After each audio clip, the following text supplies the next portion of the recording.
Café Central. Aqui, o café é servido com sabor e informação. Café Central. Muito bem, o nosso convidado já cá está connosco, Jacó Vicente. Bom dia, obrigado pela disponibilidade. Do que é que nós estamos a falar quando falamos de burnout? É uma expressão agora praticamente corriqueira. Toda a gente fala de burnout, mas o que é isso? Olha, segundo a Organização Mundial de Saúde, burnout é um estresse crônico associado ao local de trabalho que não foi adequadamente administrado ou que não está sendo adequada conforme deve ser, né?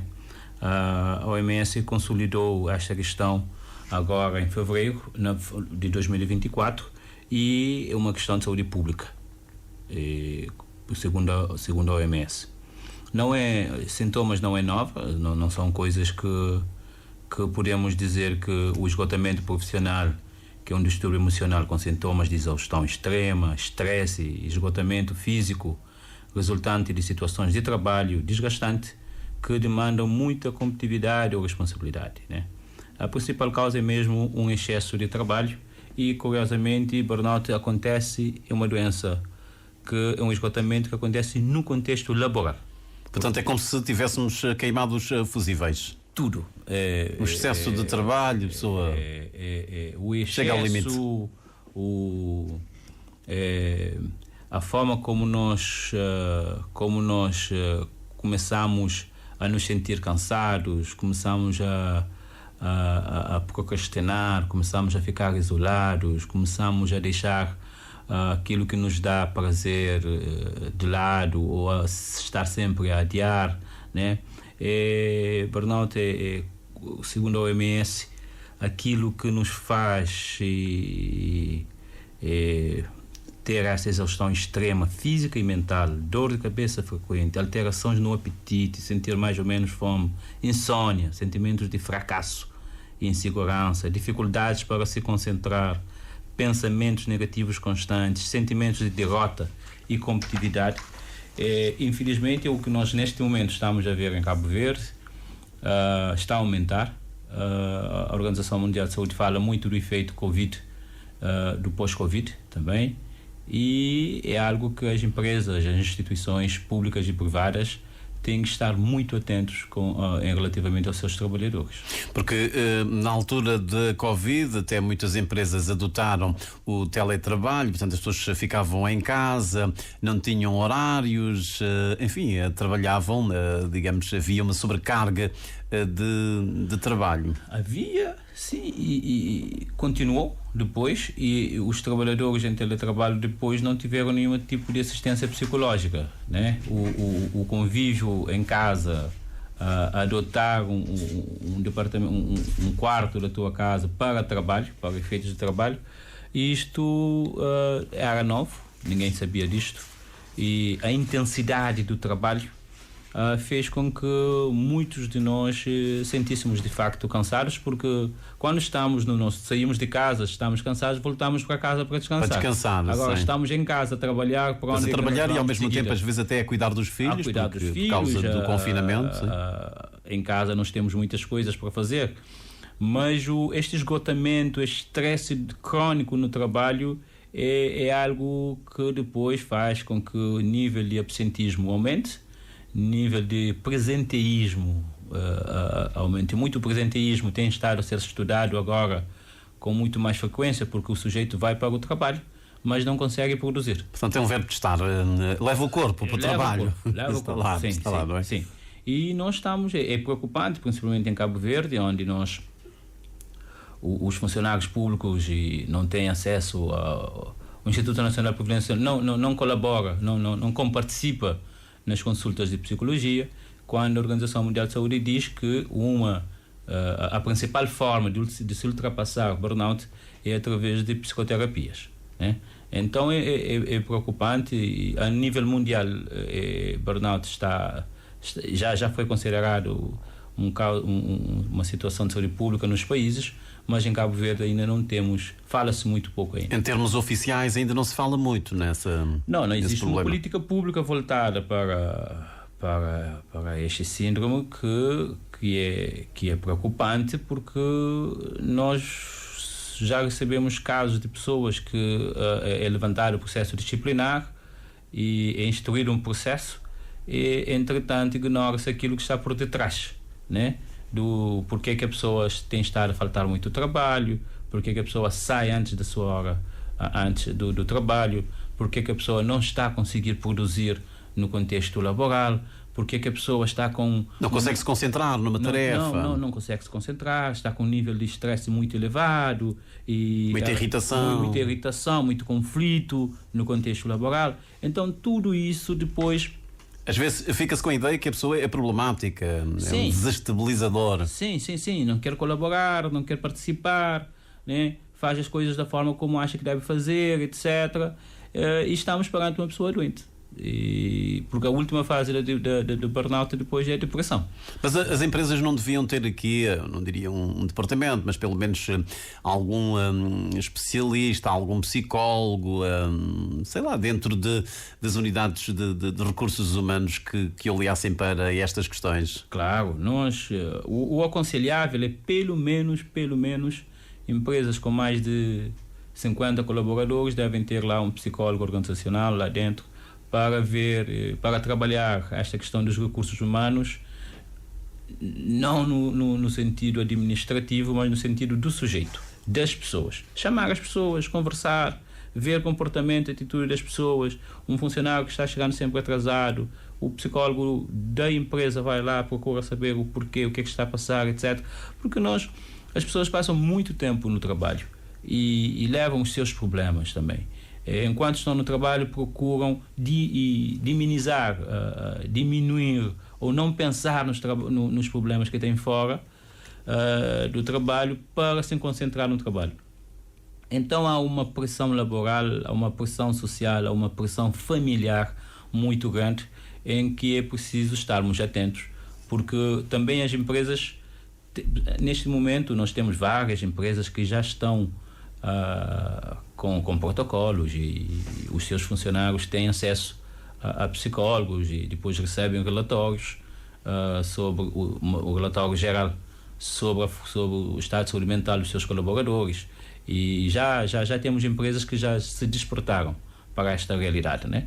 Mas já não chega a nem 1% ainda. Mas quando é assim, quando a pessoa chega no seu limite, está completamente esgotada, o ideal é que é meter férias, entrar um mês de férias, uma semana, férias interpoladas, ou consultar mesmo um psicólogo? Não é férias, aqui nós estamos a falar do clima organizacional. É por isso que é importante que as empresas façam o diagnóstico organizacional para verem como é que o clima laboral está, porque o clima laboral é uma dinâmica. Nós começamos uma empresa com 5, 6 pessoas, de repente já temos 20, já temos 50, já temos uma empresa grande, e as pessoas vão entrando e nós vamos fazendo o clima organizacional. Agora, a questão é como é que o clima organizacional influencia o desenvolvimento de doenças dentro de uma empresa, né? Nomeadamente o burnout. Então aqui o gestor tem que estar atento à dinâmica organizacional, porque muitas vezes estamos muito focados nos resultados, e quem produz os resultados são os colaboradores, e se eles não estiverem aptos para isso, é claro que a empresa começa a perder, porque o tal resultado almejado depois vais ficando com um funcionário que já investiste muitos anos na sua capacitação, na sua formação, etc., e que terá que chega um momento que ele vai para casa. A tendência é de dizer-se que esse funcionário está desmotivado quando está sobrecarregado, está sobrecarregado, está esgotado, está com estresse crônico no trabalho. Chega um momento que a pessoa já não quer ouvir falar do trabalho, não quer nem atender o telemóvel, não quer falar com um colega que seja do trabalho. Estás aqui na tua sala, precisas de um outro colega, não vais lá, mandas uma mensagem ou telefones, mas não queres ver a pessoa. Então, ir para o trabalho já é um pesadelo. Sim, meu Deus, temos o síndrome do domingo, né? Que é quando sexta-feira estamos felizes, né? Sim. Estamos felizes porque vamos sair do trabalho. Domingo estamos a chorar porque Vem aí segunda-feira, né? Muita gente a brincar até diz, segunda-feira não devia existir. Sim, nós temos muitas pessoas agora a dizer, não, eu até entrar no trabalho eu não acredito que eu vou trabalhar, né? É um pesadelo. Segunda, sexta é um pesadelo, né? Então, quando nós estamos a ouvir pessoas a dizer isso, é de facto uma pessoa que já está estressada, já está cansada, já está esgotada. E é necessário que hoje eu digo aos gestores de recursos humanos que eles têm um outro tipo de desafio, né? Que não é só controlar o mapa da assiduidade, fazer o recrutamento, etc., mas principalmente ver com olhos de ver os colegas de trabalho, né? De repente, não, ele é uma pessoa direita, mas depois entra na álcool e começa a beber, que consegue coisa, agora é um alcoólico, né? Mas por quê? O que é que está por detrás disso? Como é que uma pessoa transformou-se num alcoólico no ambiente de trabalho?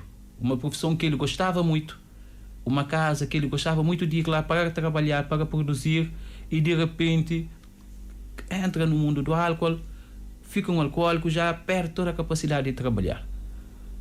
Por que isso acontece? Nós não temos ainda esta tradição, esta preocupação de fazer estas questões.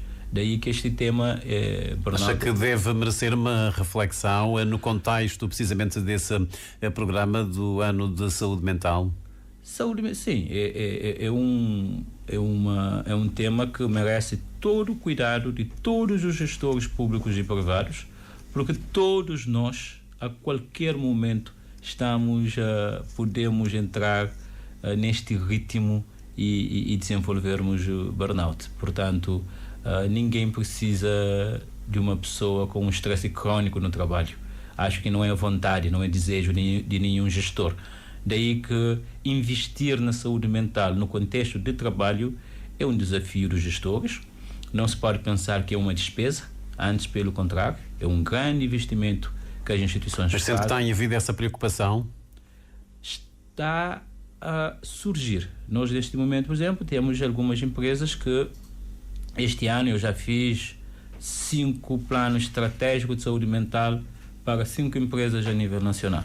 Isto é muito bom, porque as empresas vão ter um cronograma de intervenção durante o ano dentro daquilo que é saúde mental, né? Por exemplo, nós temos formação em primeiros socorros psicológicos, nós temos formação de pequenas equipas de intervenção, nós temos formação específica em que temos pessoas que conseguem identificar os colegas que não estão bem no contexto de trabalho, nomeadamente com ansiedade, com depressão, com fadiga, etc.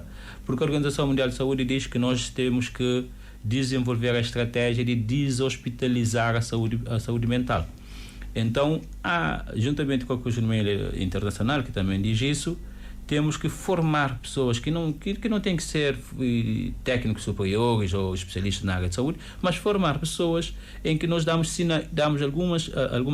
capacitamos pessoas para identificar os sintomas ou os sinais. Os sintomas e sinais que os colegas no contexto de trabalho podem ter. E isto é muito importante. Por exemplo, temos profissões como médicos,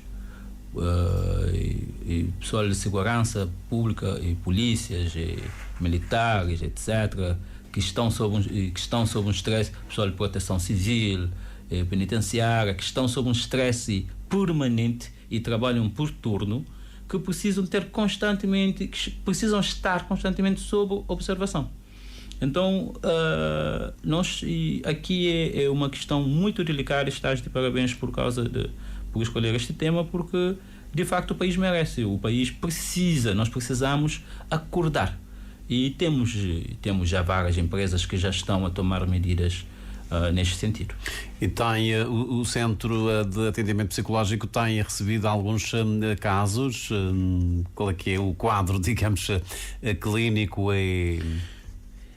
Olha, nós temos estado a receber, aproveito que o CAP tem que agradecer à sociedade cabo-verdiana, porque fomos muito bem recebidos, abraçados, e estamos a ser acarinhados, e há muita confiança. Então temos estado a receber muitos casos, muitas pessoas que vão por iniciativa própria, e porque estão a sentir cansados, porque estão a sentir exaustos, porque não querem ir trabalhar, porque estão desencantados com o trabalho, porque têm a sensação de que estão sendo assediados no contexto do trabalho. Que eu ia perguntar se há algum caso de assédio laboral. Muitos. Nós temos muitos casos de assédio laboral, em que sabe que o assédio laboral é difícil de ser provado.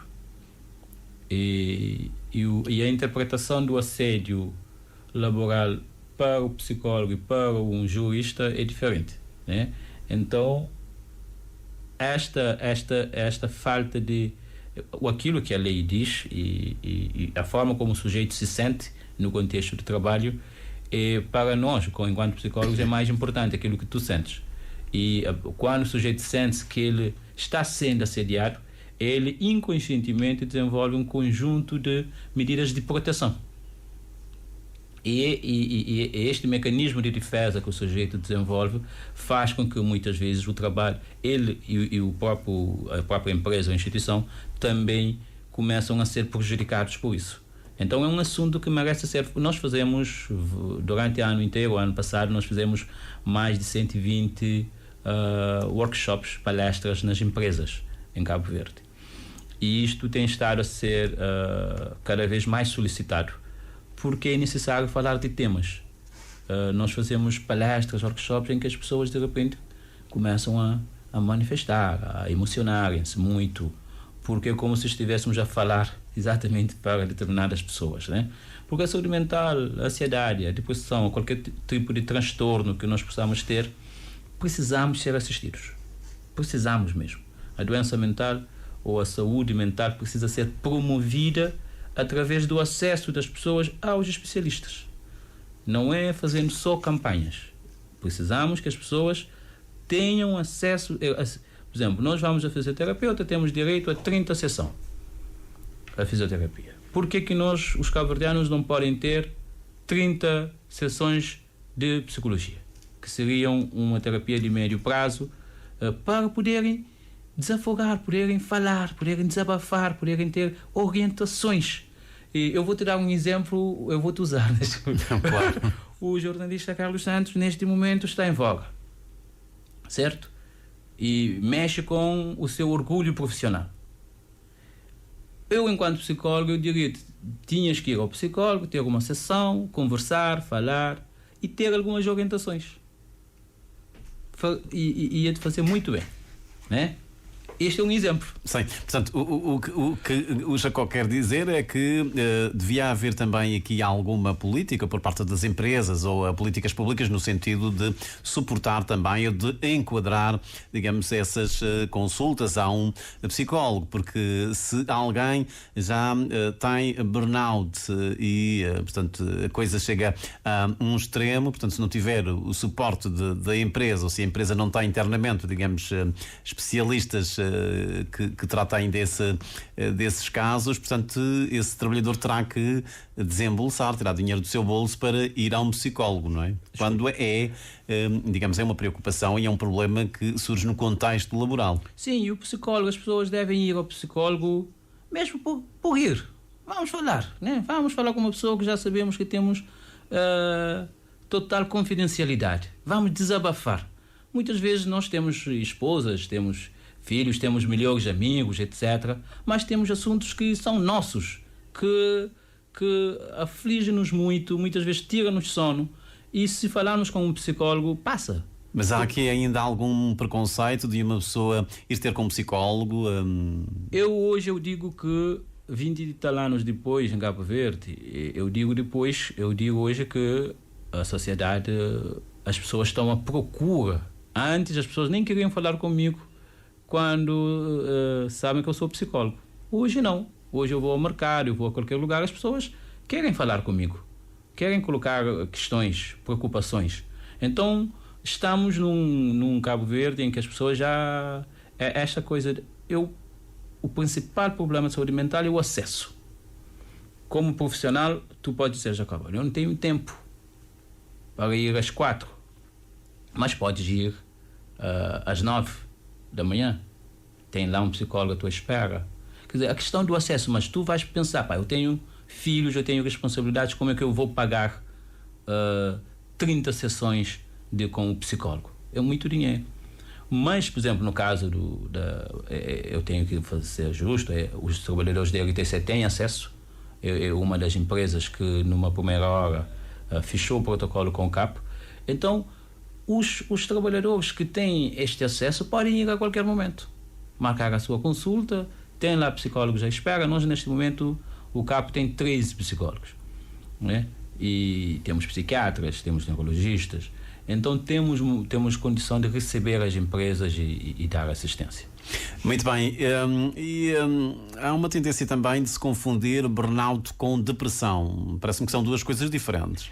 Sim, a depressão surge na última fase do burnout, né? Burnout...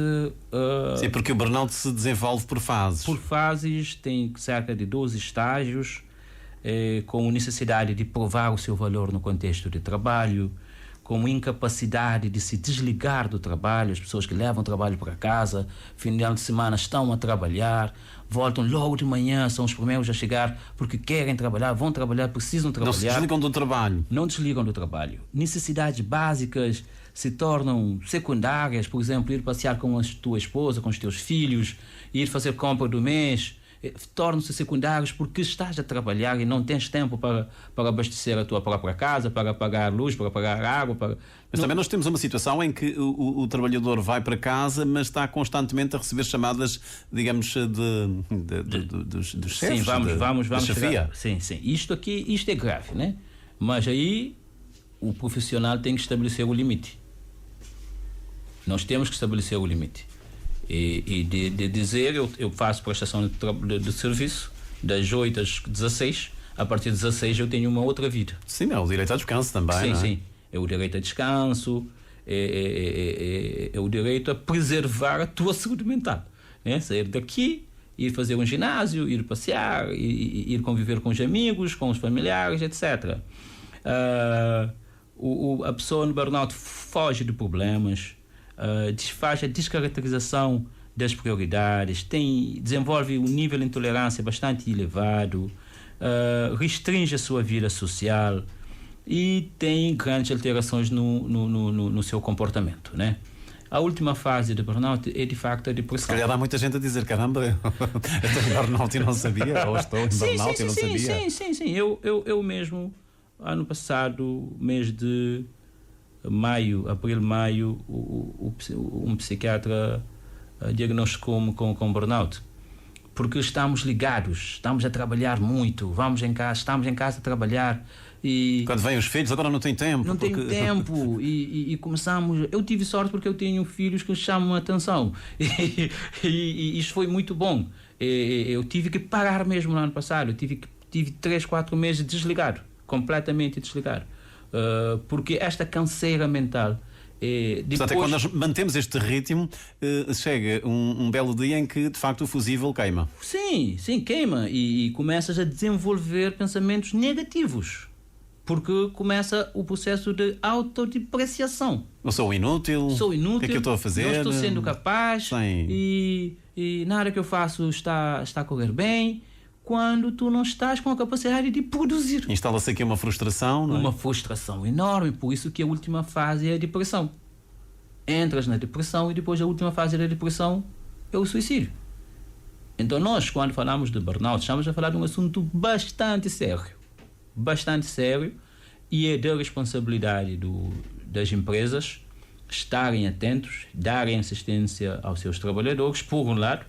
Por outro lado, é o governo desenvolver políticas públicas que também podem apoiar as empresas a darem assistência aos seus trabalhadores, para que 100% dos custos não recaia nas empresas. Isto é muito importante que se diga. Mas o que é que aconselha? Que houvesse algum estudo a nível nacional ou isso ainda não chegamos a essa fase? Eu acho que já chegamos. Ou temos alguns casos pontuais em determinadas empresas? Não. Nós estamos a falar das universidades, estamos a falar da polícia, estamos a falar da rádio, estamos a falar do...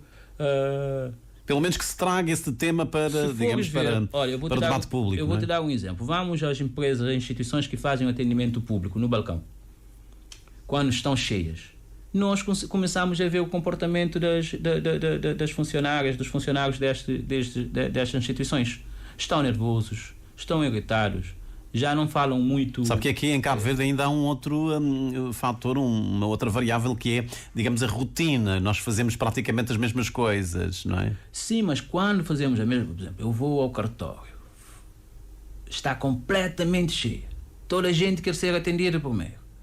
Coitado daquelas senhoras, 3, 4 pessoas que estão lá à frente. De repente, começam a ter comportamento. Eu já assisti discussões, etc. Mas, se formos... a tendência é acusar. Mas nós não colocamos no lugar de quem está a nos atender, para percebermos que tem mais 50 pessoas para serem atendidas. Não é? Então, nós precisamos de pessoas... quem cuida precisa ser cuidado. Sim, eu já ouvi pessoas na fila reclamarem: e ele agora, a funcionária teve que sair, porque é que saiu agora? Nós estamos aqui à espera, agora é que veio tomar café. Sim. Porque é que tem que descansar agora? Sim, porque ela sai sem comer, depois tem que ficar todo dia sentado para nos atender. Quer dizer, temos que criar condições no país, temos que cuidar destas pessoas, temos que cuidar dos funcionários, temos que cuidar dos nossos funcionários. É fundamental, é principal. Repara os professores. Os professores reformam-se, 2 anos depois, praticamente, desenvolvem algum tipo de patologia. Algum tipo. Não, o polícia reforma, 2 anos depois, desenvolve algum tipo de problemas de saúde. Pois. Não é? Nós, neste momento, estamos com professores e temos várias empresas, vamos desenvolver um estudo que nos foi solicitado agora, mas, por exemplo, a nível universitário, a nível secundário, temos professores que precisam de ajuda de forma gritante, não estão em condições de estar na sala de aula. Fisicamente estão bem, mas estão em constante estágio de burnout. Então é um tema muito sensível, preocupante, e que precisamos mesmo de ter uma intervenção efetiva, né? Mas eu insisto muito nesta tecla. Se os profissionais não tiverem acesso, se o ANPS o Ministério da Saúde não começar a dar acesso aos trabalhadores da administração pública e às instituições que têm cobertura do ANPS, o acesso aos profissionais de saúde, e ficamos ao longo dos anos com esta mesma conversa da promoção da saúde mental. A saúde mental tem alguns pilares que o ano de saúde mental não frisou. Um primeiro pilar é a promoção da saúde mental. Está bem, temos que falar. E os que não estão com saúde mental, o que é que vão fazer? Tem que ter uma intervenção. E a intervenção, dentro da psicologia, tem um protocolo. Este protocolo, o Ministério da Saúde, através dos hospitais e centros de saúde, não tem condições para cumprir este protocolo. Não tem. Porque nós temos, por exemplo, um psicólogo ou 2 psicólogos aqui no Tira Chapéu, e perguntamos qual é a população que o Centro de Saúde de Tira Chapéu alcança. 5.000, 10.000, 20.000 pessoas com 2 psicólogos. Não é possível fazer nada. Nós temos casos agora de estudantes que estão a automutilar-se, agressão no contexto escolar, etc. Precisamos quer do psicólogo clínico, quer do psicólogo escolar. Porque muita gente culpa os professores, mas os professores também estão cansados.